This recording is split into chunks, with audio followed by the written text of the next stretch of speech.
विद्यार्थी मित्रों, आज આપણે विद्युत क्षेत्र आधारित बे दाखलाओ भणीशुं। सौप्रथम तमने सूत्र तो याद हशे। बे सूत्रोनी हूँ तमने पहला स्पष्टता करूँ, जेना आधारे आज આપણે दाखला भणीशुं।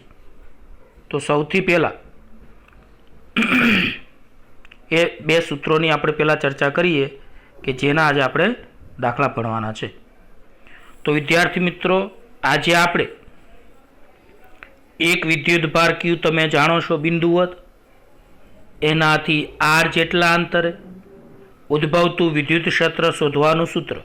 फरीवार, एकल बिंदुवत विद्युत भार क्यू एटले एकलो बिंदुवत विद्युत भार क्यू, तेनाथी आर अंतरे बिंदु पी पासे उद्भवतुं विद्युत क्षेत्र शोधवानुं सूत्र क्यू जाणो छो तमे? तो ई बराबर 1/4πε0 क्यू अपॉन आर स्क्वेर। जो तमारे 1/4πε0 નું સ્વરૂપ નથી લખવું તો આપણે કે ક્યુ अपॉन આર સ્ક્વેર લખી શકીએ। તો આજે આપણે આ સૂત્રનો એક દાખલો ભણીશું। બહુ જ મોસ્ટ આઈએમપી દાખલા છે આજના લેક્ચરના, એટલે બરાબર ધ્યાન આપજો। ફરીવાર, બિંદુવત વિદ્યુતભાર ક્યુથી आर जेटला अंतरे बिंदु पी पासे उद्भवता विद्युत क्षेत्र शोधवानुं सूत्र। तो ई बराबर 1/4πε0 क्यू अपॉन आर स्क्वेर बराबर K Q upon R square. Okay, आपणे का तो 1/4πε0 वाळुं स्वरूप लेवानुं, का तो के वाळुं, बे सरखा ज छे। जो तमारे के नी किंमत मूकवी होय तो 9 × 10⁹ कूलम अचळांकनी मूकी शको, अने आखा 1/4πε0 नी मूकवी होय तो पण 9 × 10⁹ मूकी सको।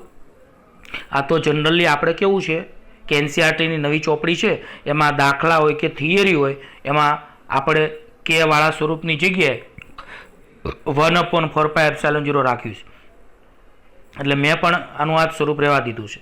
अच्छा, બીજું તમે વિદ્યુત ક્ષેત્રની દિશા વિશે શું જાણો છો? તો ધન વિદ્યુત ભાર હોય તો વિદ્યુત ક્ષેત્ર ધનમાંથી બધી બાજુ त्रिज्यावर्ती दिशा में विद्युत क्षेत्र बहार आवे।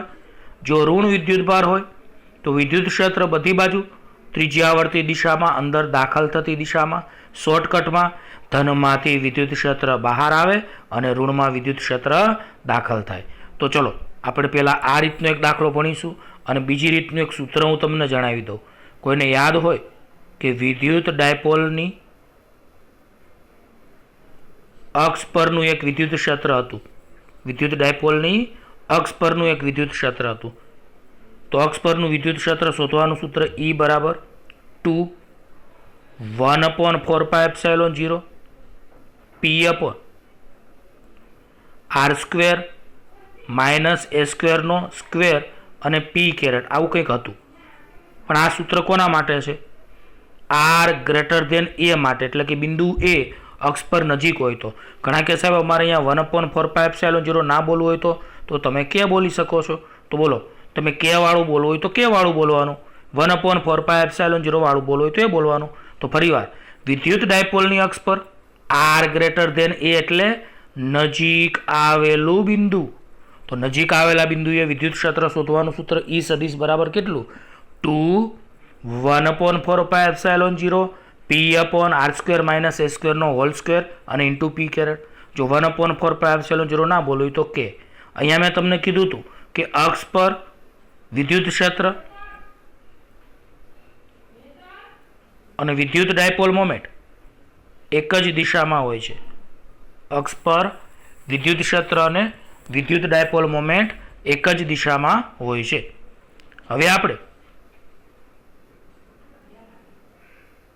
नजीकना सूत्र माटे बोलीए, नजीकना सूत्र दूर माटे सॉरी, तो आर डबल ग्रेटर देन ए माटे। तो आर डबल ग्रेटर देन ए माटे शुं लखी शकाय? तो ई बराबर पेलो आपणे ए स्क्वेर अवगणता हता एटले आवतुं हतुं 2 1/4πε0 पी अपॉन आर स्क्वेर। अने 1/4πε0 ना लखवुं होय तो तमे के लखी शको, एटले 2 के पी अपॉन केटला लखी शकाय? सॉरी, अहींया आर घन आवतुं हतुं એટલે आर घन आ सूत्र आवशे। अने अहींया सदिश लखवुं होय तो अहींया पी कैरेट। आपणे आ सूत्रनो उपयोग करीशुं दाखला माटे। तो याद राखो, અક્ષ પરનું જ સૂત્ર છે, પણ આ દૂર માટે છે. આર ડબલ ગ્રેટર ધેન એટલે કોના માટે? દૂર માટે. તો કયું સૂત્ર યાદ રાખશો? ઈ બરાબર તો 2 1/4πε0 પી અપોન આર ઘન, અને 1/4πε0 ના લખવા આવે તો કે લખી શકો છો, એટલે 2 kp અપોન આર ઘન પી કેરેટ. ખ્યાલ આવી ગયો? હવે એક વિષુવ રેખાનું સૂત્ર છે. તો વિષુવ રેખા વિદ્યુત ડાયપોલની હોય તો એમાં બે સૂત્રો. પહેલા નજીક માટે એટલે આર ગ્રેટર ધેન એ એટલે નજીક માટે. તો અહીંયા તમે ઈ બરાબર કેટલા લખશો? -1/4πε0 પી અપોન આર સ્ક્વેર પ્લસ એ સ્ક્વેરની 3/2 અને પી કેરેટ. તો વિદ્યાર્થી મિત્રો, મેં વિષુવ રેખામાં તમને યાદ રખાયું હતું કે વિષુવ રેખામાં વિદ્યુત ક્ષેત્ર અને વિદ્યુત ડાયપોલ મોમેન્ટ એ પરસ્પર વિરુદ્ધ દિશામાં હોય છે, એટલે આ માઇનસની નિશાની આવે છે. ઘણા કે સાહેબ અમારે 1/4πε0 નથી લખવું, તો કે લખો. તો યાદ રાખો, વિષુવ રેખા પર નજીક આવેલા બિંદુએ વિદ્યુત ક્ષેત્ર શોધવાનું સૂત્ર ઈ સદિશ બરાબર -1/4πε0 પી અપોન આર સ્ક્વેર પ્લસ એ સ્ક્વેરની 3/2. હવે આ તો આર ગ્રેટર ધેન એ એટલે નજીક માટે છે. જો દૂર હોય તો દૂર માટેનું સૂત્ર કોના માટે? એટલે આર ડબલ ગ્રેટર ધેન એ વિષુવ રેખા પર તમે જો વાત કરો તો તમારે આ રીતનું સ્વરૂપ બને. ઈ બરાબર -kp અપોન આર ઘન. સદિશ લખવું હોય તો અહીંયા માઇનસ પી કેરેટ. ખ્યાલ આવી ગયો? અહીંયા માઇનસ પી કેરેટ ના લખવું હોય તો ખાલી મૂલ્ય સ્વરૂપ કેપી અપોન આર ઘન લખી શકાય. અહીંયા કેની જગ્યાએ તમે 1 કેટલા લખો છો? 4πε0. ઇન શોર્ટ, મેં તમને આજે જે દાખલા ગણાવવાના છે તેના મેં બધા જ સૂત્રો રિવિઝન કરાવ્યા. વિદ્યાર્થી મિત્રો, દાખલા એવી વસ્તુ છે, જો તમને થિયરી આવડતી હોય અને સૂત્ર આવડતા હોય તો જ દાખલા ભણવાની મજા આવે, બાકી તમને તકલીફ પડે. તો મહેરબાની કરીને દરેક લેક્ચરમાં કોઈ પણ દાખલામાં હું દાખલાની શરૂઆત કરું તો હું પહેલાં સૂત્રનું રિવિઝન અવશ્ય કરાવું છું, પણ તમે એ બરાબર મોઢે કરશો. હવે આપણે આગળ દાખલાની શરૂઆત કરીએ. તો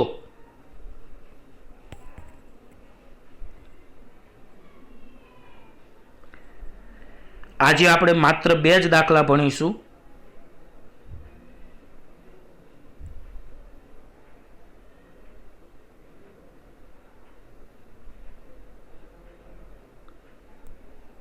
રકમને આપણે બરાબર સમજવાનો પ્રયત્ન કરીએ વિદ્યાર્થી મિત્રો.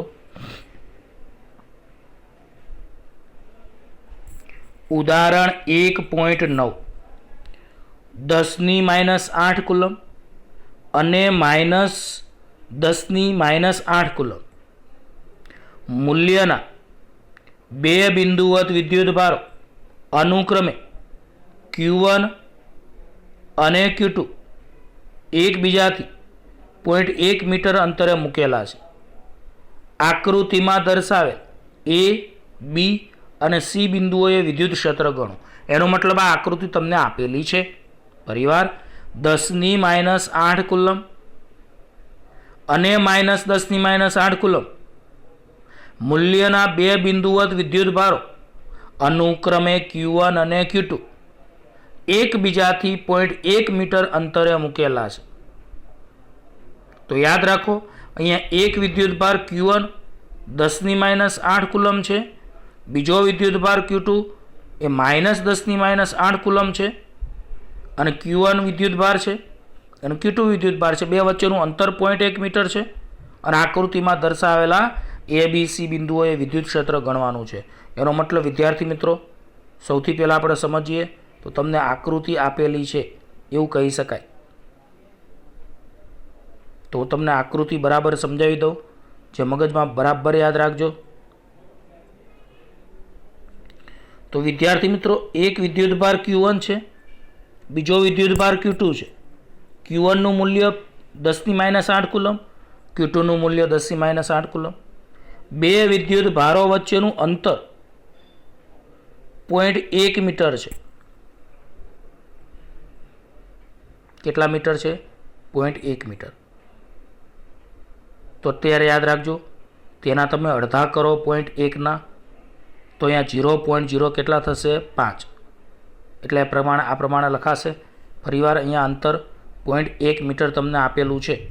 કેટલા મીટર આપેલું છે અંતર? 0.1 મીટર.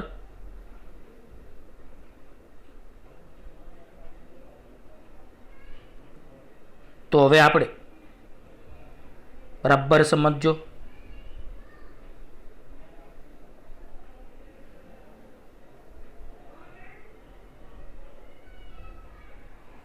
જુઓ,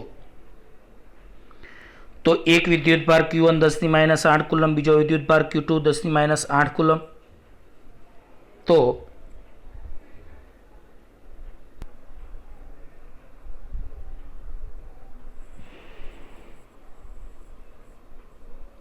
વિદ્યાર્થી મિત્રો, એક વિદ્યુતભાર Q1 બરાબર 10⁻8 કુલમ, બીજો Q2 બરાબર 10⁻8 કુલમ, બે વચ્ચેનું અંતર 0.1 મીટર છે. તો અડધું અડધું કેટલું થાય? તો 0.1 ભાગ્યા 2 એટલે 0.05. તો અહીંયા 0.05, અહીંયા 0.05, બરાબર છે. ઓકે, હવે આ અંતર તમને આકૃતિમાં 0.05 આપેલું છે. યાદ રાખો, અહીંયા બી બિંદુ છે અને અહીંયા એ બિંદુ છે. તો બી અને એ તો આપેલા જ છે અને આકૃતિ જ આપેલી છે. તો એટલું યાદ રાખો, આ 0.05 મીટર, આ 0.05 અને આ પણ 0.05 છે.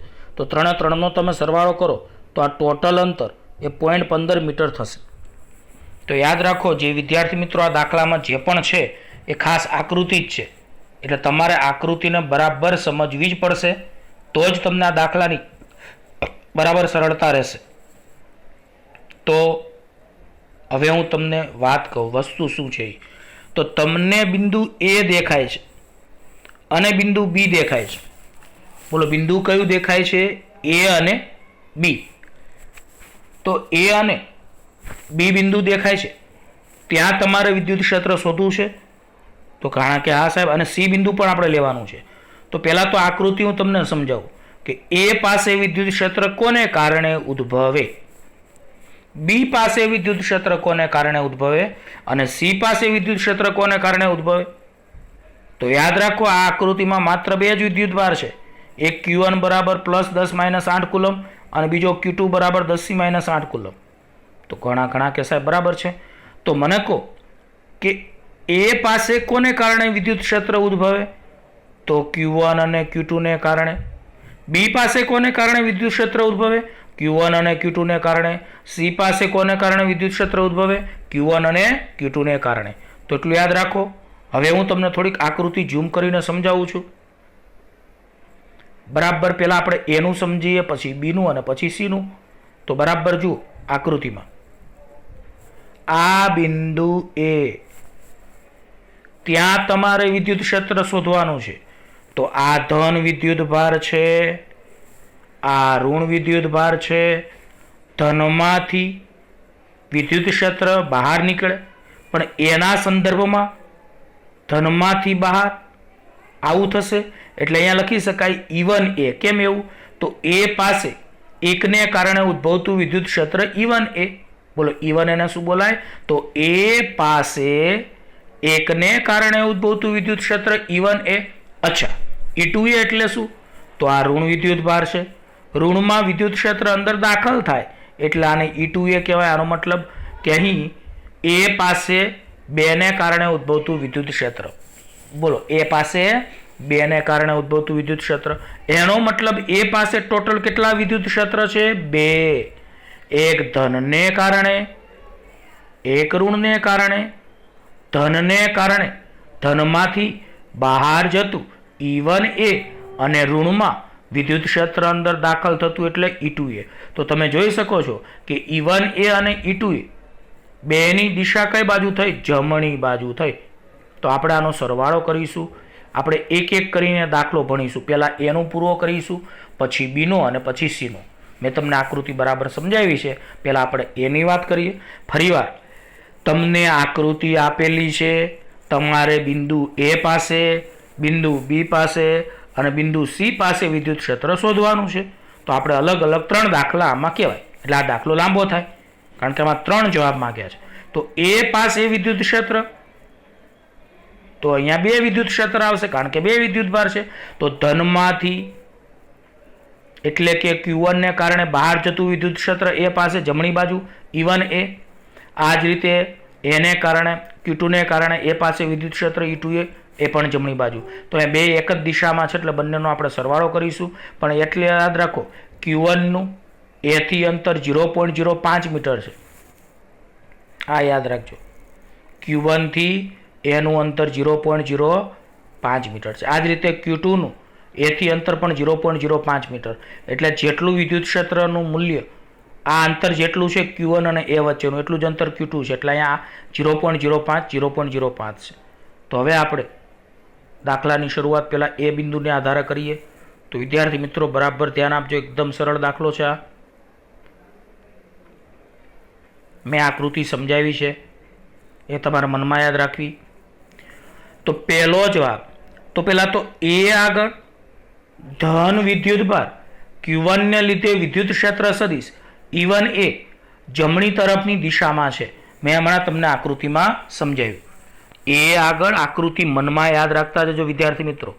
એ આગળ ધન વિદ્યુત ભાર Q1 ને લીધે વિદ્યુત ક્ષેત્ર સદિશ E1 એ જમણી તરફની દિશામાં છે અને તેનું મૂલ્ય તો વિદ્યુત ક્ષેત્રનું સૂત્ર તમે હમણાં જ આપણે ભણી ગયા. પહેલા દિવસ હમણાં રિવિઝન કરાવ્યું હતું કે Q થી R અંતરે વિદ્યુત ક્ષેત્ર કેટલું તો KQ/R² અથવા 1/4πε0 Q/R. તો અહીંયા E1 એ બરાબર KQ1/R².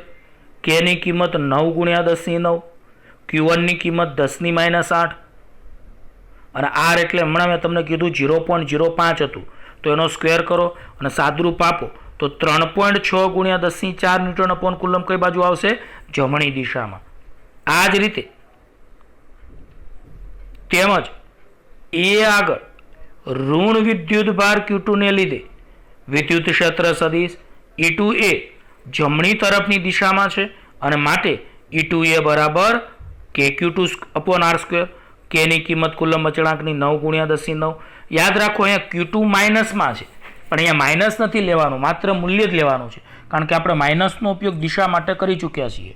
તો અહીંયા 10⁻8 R અંતર 0.05 નો હોલ સ્ક્વેર એટલે 3.6 × 10⁴ ન્યૂટન/કુલમ આવશે. તો વિદ્યાર્થી મિત્રો આની દિશા પણ જમણી તરફ જ છે. એનો મતલબ કે એ પાસે કુલ કેટલા વિદ્યુત ક્ષેત્ર થયા? તો એ પાસે કુલ 2 વિદ્યુત ક્ષેત્ર થયા. એક E1 એ 3.6 × 10⁴ ન્યૂટન/કુલમ જમણી તરફની દિશામાં અને બી પાસે વિદ્યુત ક્ષેત્ર એ 3.6 × 10⁴ ન્યૂટન/કુલમ એ પણ એ જમણી તરફની દિશામાં. હવે આપણે દિશા તો એક જ છે તો આપણે એ આગળનું કુલ વિદ્યુત ક્ષેત્રની વાત કરીએ તો હવે આપણો પહેલો જવાબ આવશે કે એ આગળનું કુલ વિદ્યુત ક્ષેત્ર E1 એ સદિશ બરાબર E1 એ વત્તા E2 એ.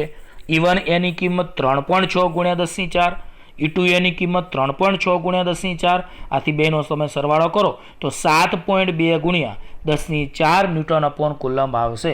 આ કઈ દિશા આવશે? જમણી તરફની દિશા. તો વિદ્યાર્થી મિત્રો આ આપણે આમાં એ કરીને જે જવાબ આપ્યો હતો પહેલો જવાબ એ પૂરો કર્યો એટલે એ પાસે વિદ્યુત ક્ષેત્ર શોધ્યું. હવે બી પાસેના વિદ્યુત ક્ષેત્રની આપણે ચર્ચા કરીએ.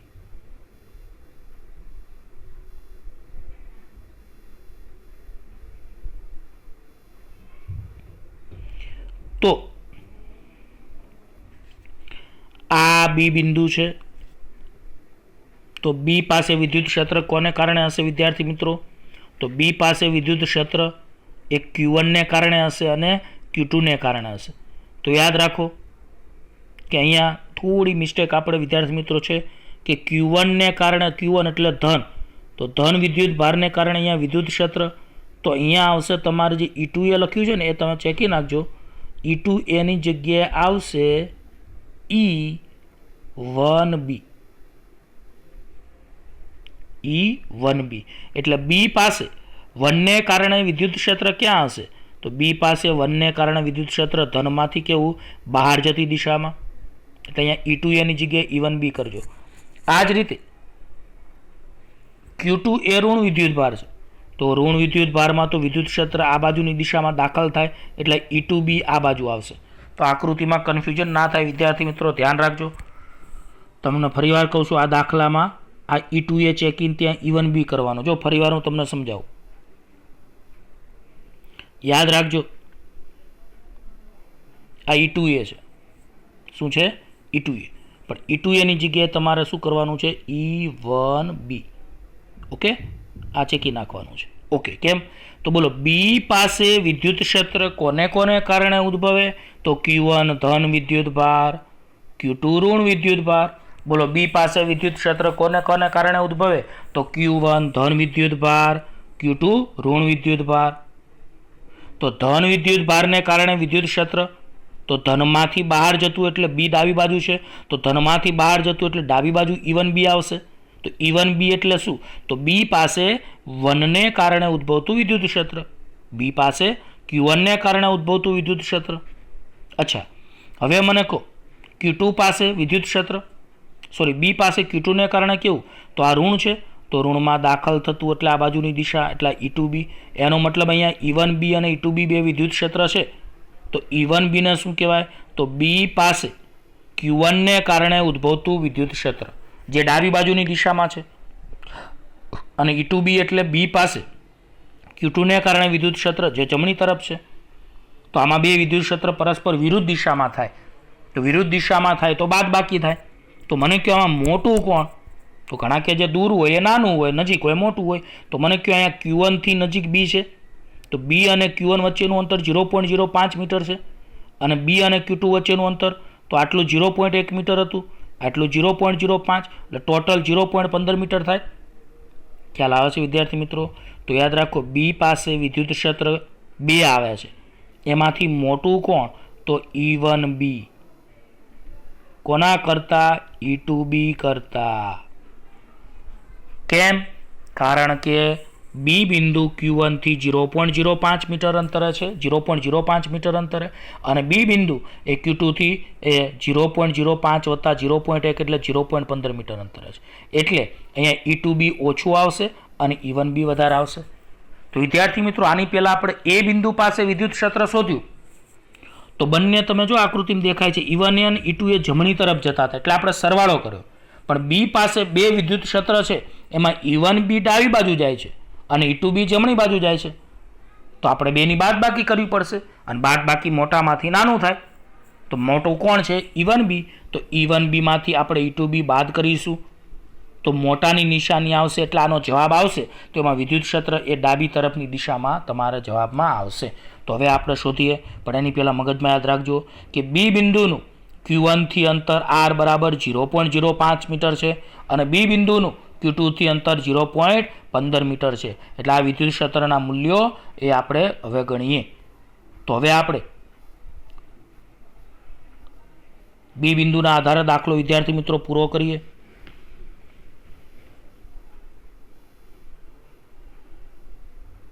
તો બી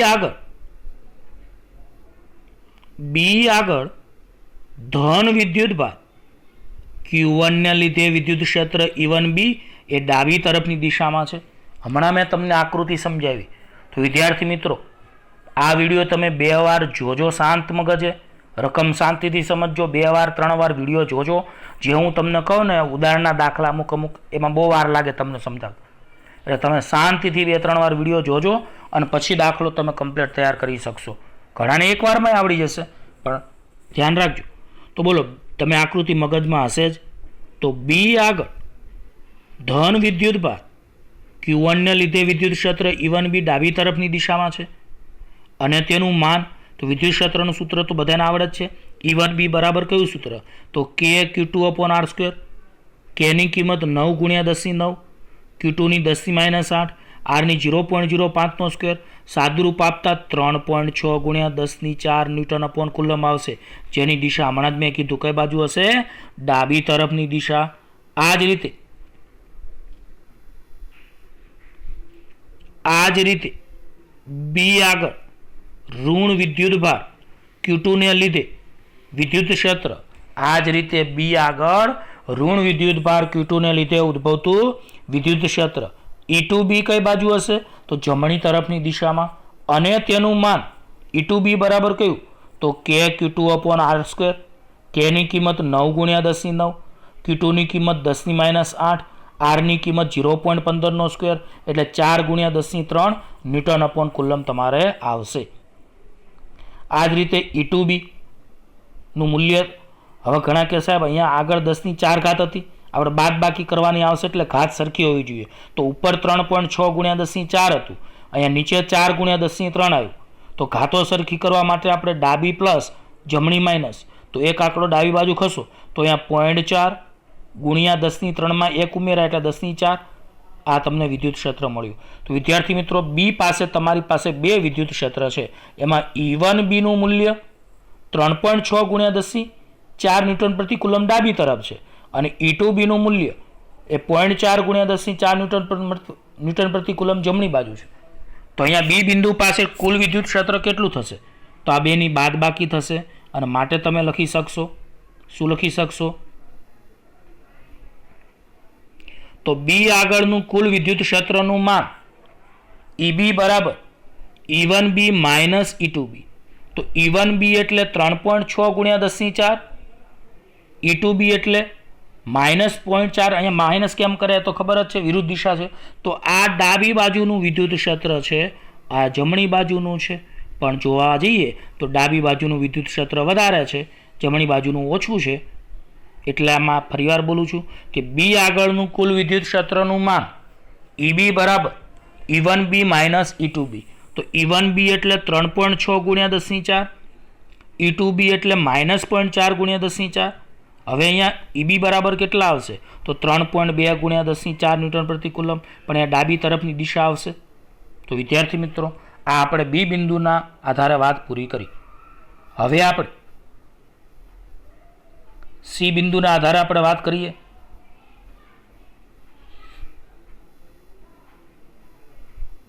તો વિદ્યાર્થી મિત્રો,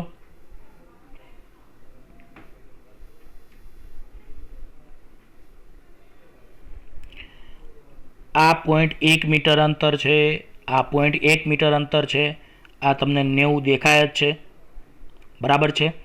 અચ્છા, હવે તમને એક વાત કહું, આ ધન વિદ્યુત ભાર હતો, આ ઋણ વિદ્યુત ભાર હતો.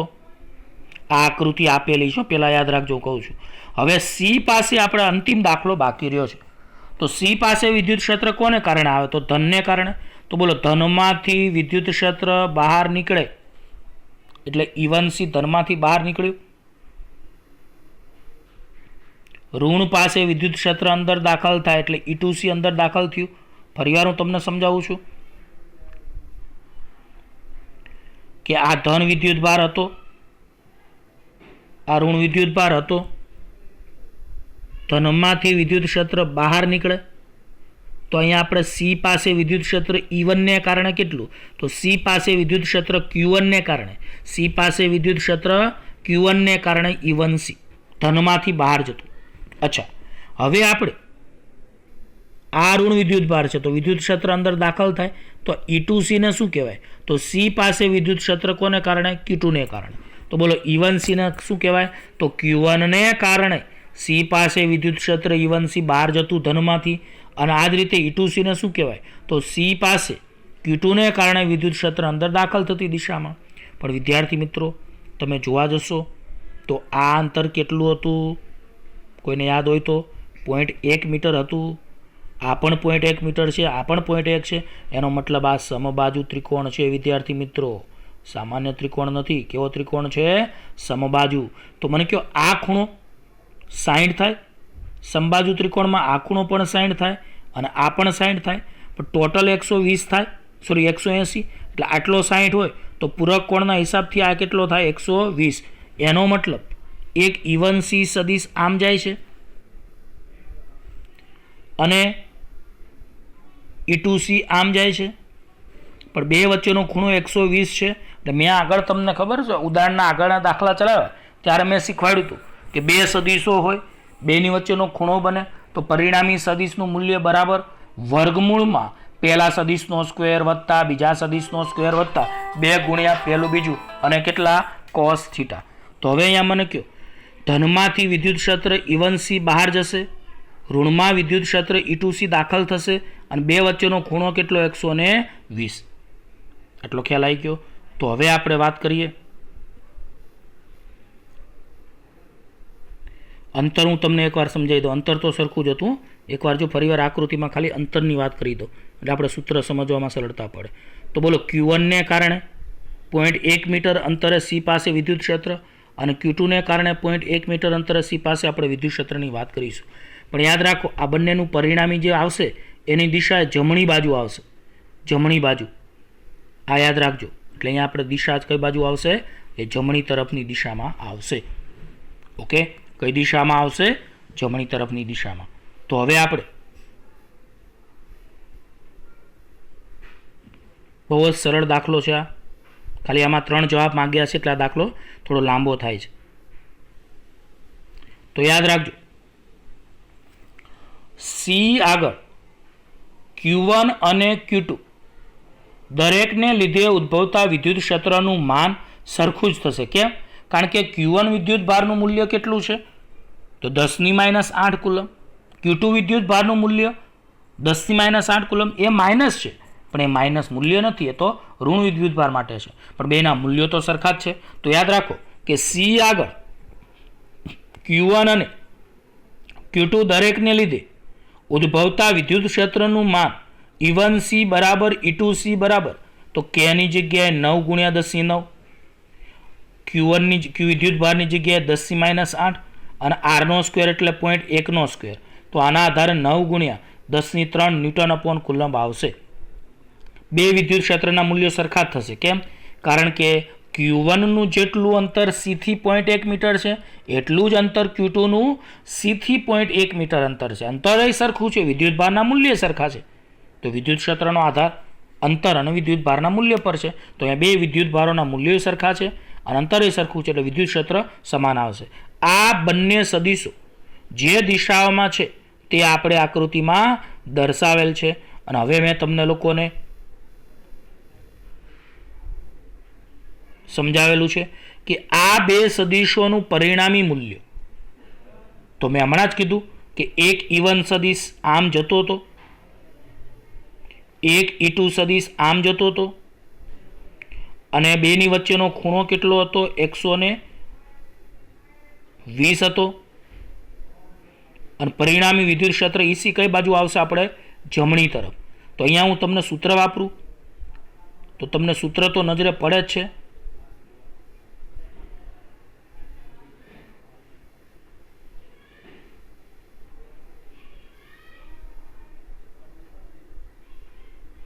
જો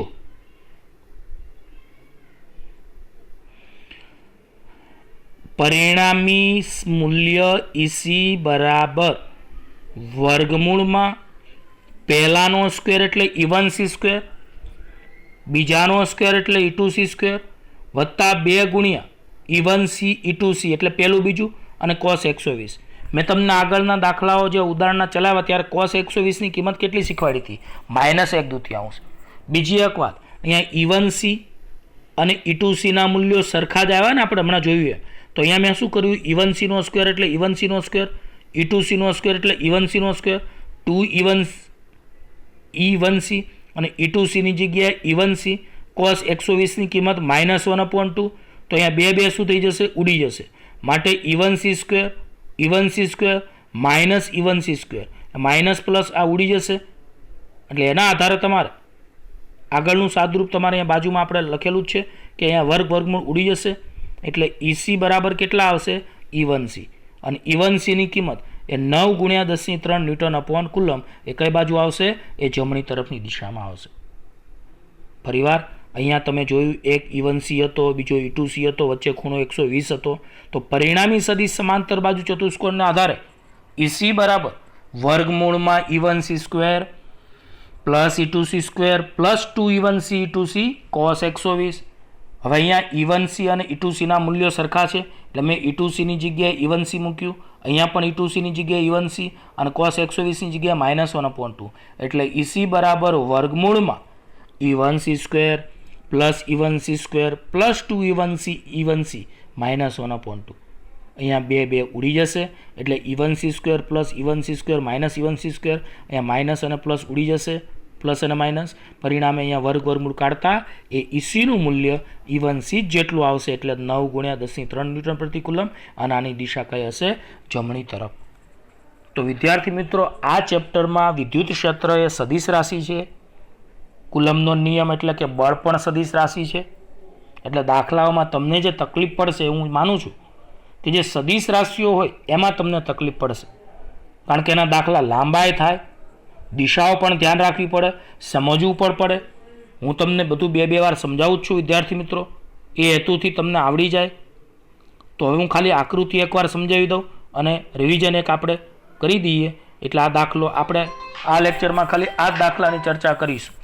ઓકે, પછી આપણે વિડીયો લાંબો થશે એટલે આપણે બીજો દાખલો એ બીજા લેક્ચરમાં લઈ જઈએ છીએ. તો સૌપ્રથમ તો વિદ્યાર્થી મિત્રો, આકૃતિમાં બરાબર ધ્યાન આપજો કે એક વિદ્યુત ભાર Q1 બરાબર 10⁻8 કુલમ, બીજો વિદ્યુત ભાર Q2 બરાબર 10⁻8 કુલમ. હવે બે વચ્ચેનું અંતર તમને 0.1 મીટર આપ્યું છે, તો અડધું 0.5 મીટર, 0.05 મીટર થઈ જાય. આ અંતર 0.1 મીટર આપ્યું છે, આ પણ 0.1 મીટર. યાદ રાખજો, આકૃતિ આપેલી છે. પછી આ અંતર 0.05 છે, તો 0.05 મીટર, 0.05 મીટર, 0.05 મીટર, એટલે અહીંયાથી અહીંયા સુધીનું આખું અંતર એ 0.15 મીટર થાય. અચ્છા, હવે તમારે શું કરવાનું છે? તો એક જ આકૃતિમાં ત્રણ વસ્તુ સમજાવું. તો એ પાસે કુલ વિદ્યુત ક્ષેત્ર શોધવાનું હતું, બી પાસે કુલ વિદ્યુત ક્ષેત્ર શોધવાનું હતું, અને સી પાસે કુલ વિદ્યુત ક્ષેત્ર શોધવાનું હતું.